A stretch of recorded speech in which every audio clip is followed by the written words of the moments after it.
يا أيها الذين آمنوا إذا نودي للصلاة من يوم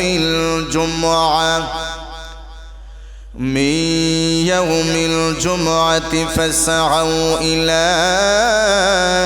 ذكر الله وذروا البيع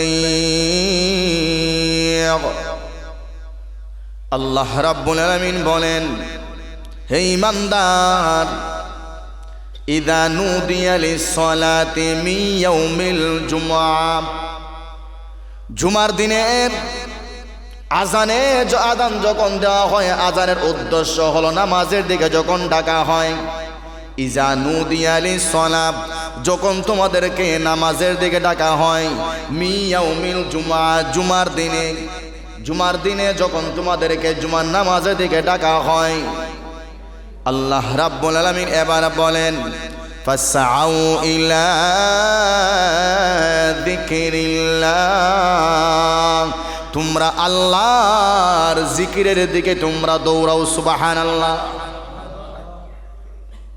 আল্লাহ রাব্বুল আলামিন এই জুমার আজানের পরের কথা আল্লাহ বলতেছেন যখন জুমার আজান হয়ে যাবে এই জুমার আজানের মাধ্যমে যখন তোমাদেরকে নামাজের জন্য ডাকা হবে আল্লাহ এবার বলেন ফাসআউ ইলা যিকরিল্লাহ তোমরা নামাজের দিকে দৌড়াও আল্লাহর জিকিরের দিকে তোমরা দৌড়াও আল্লাহর দিকে তোমরা দৌড়াও মসজিদের দিকে তোমরা দৌড়াও ওয়াযারুল বাই' ব্যবসা বন্ধ করে দিয়া মুফাসসিরে কেরাম বলেন জুমার প্রথম আজান যখন হয়ে যায় ওই প্রথম আজান হয়ে যাওয়ার পরে একমাত্র নামাজের জন্য গোসল ওযু বাকি সারা যত কাজ কর্ম আছে ব্যবসা বলেন হাওড়ার কাজ বলেন ঘরের কাজ বলেন সমস্ত কাজকে মহান আল্লাহ নিষেধ করে দিয়া দিলেন সব কাজ নিষেধ একমাত্র জুমার দিনে জুমার আজানের পর তোমরা নামাজের দিকে তোমরা দৌড়াইবাই মসজিদের দিকে তোমরা দৌড়াইবাই আল্লাহর জিকিরের দিকে তোমরা এবার দৌড়াইবাই আজানের পরে এবার ব্যবসা করা জায়েজ নেই আজানের পরে ঘরের কাজ কাম একবার টোটালি বন্ধ করে দেওয়া জরুরি আজানের পরে হাওয়ারের কাজ কাম একেবারে বন্ধ করে দেওয়া জরুরি এটা বলছেন কে এটা আমি কইছি নি কে বলছেন আমার আল্লাহ বলেন ফাসআউ ইলা যিকরিল্লাহি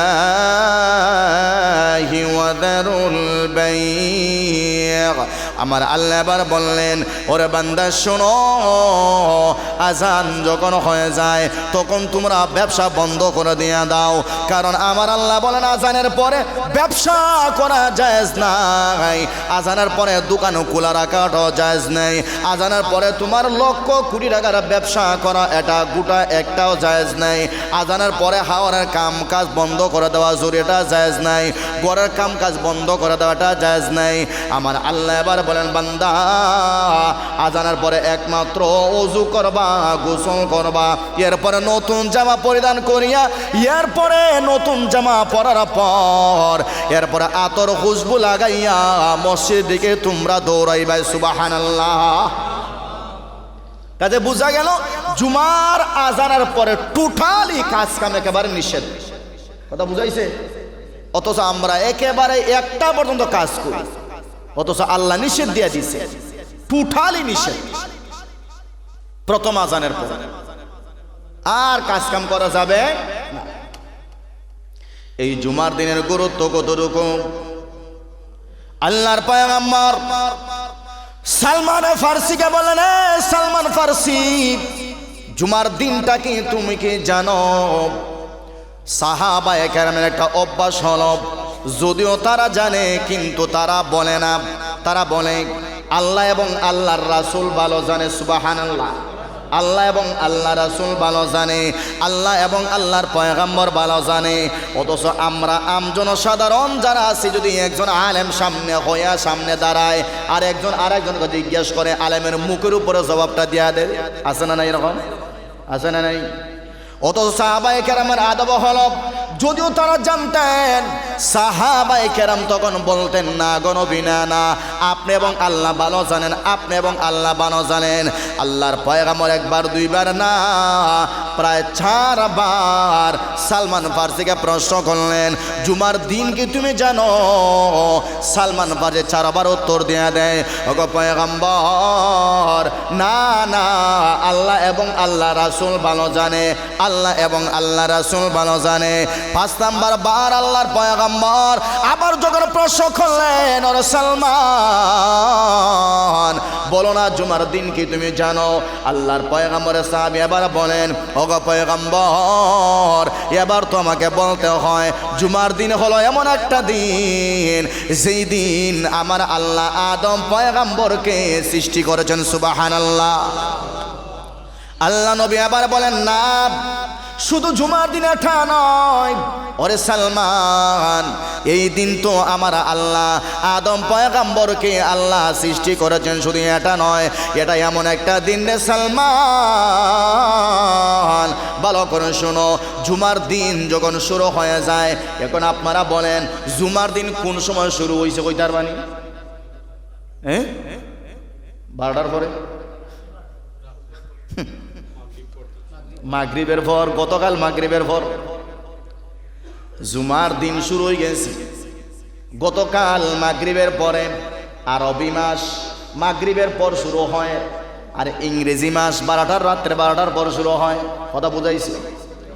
আমরা ঈদ দেখি, ঈদ শাওয়াল মাসের সুজাটাই হিসাব জানিলেন আপনি, আরবি মাস রমজান দিয়ে রোজা রাখছি আমরা, আগের দিন রোজা রাখছি না 12টার পর রোজা রাখছি, চাঁদ দেখছি আগের দিন আমরা মাগরিবের পর চাঁদ দেখছি না, তাহলে বোঝা গেল রমজান মাস শুরু হয় কিনা, আরবি মাস শুরু হয় আগের দিন মাগরিবের পরে, সূর্যাস্তের পরে। আল্লাহ নবী এবার সালমানকে বললেন, ওরে সালমান, ভালো করে শোনো, জুমার দিন ভালো করে শোনো। আল্লাহর পয়গম্বর বলেন, এই দুনিয়াতে জিন এবং ইনসান ছাড়া যত মাখলুক আছে, গাছ বলেন, নদী নালা, খাল বিল, চন্দ্র সূর্য, ফেরেশতা সহ, জিব্রাইল আজরাইল সহ সবার ভিতরে একটা আতঙ্ক তৈরি হয়ে যায়, সবার ভিতরে একটা আতঙ্ক তৈরি হয়। আল্লাহর পয়গম্বর এবার সালমানকে বললেন, ওরে সালমান,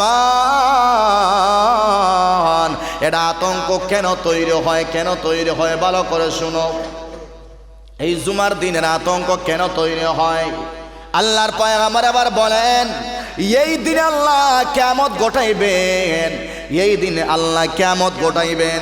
এজন্য জুমার দিনটা যখন শুরু হয়, মাগরিবের পরে, সূর্যাস্তের পরে যখন জুমার দিন আরম্ভ হয়ে যায়, এবার ফেরেশতার ভিতরে তারা ভয় তৈরি হয়ে যায়, ফেরেশতাদের দিলের ভিতরে এবার আতঙ্ক তৈরি হয়ে যায়, না জানি আজকে জুমার দিনে কিয়ামত হয়ে যায় কিনা।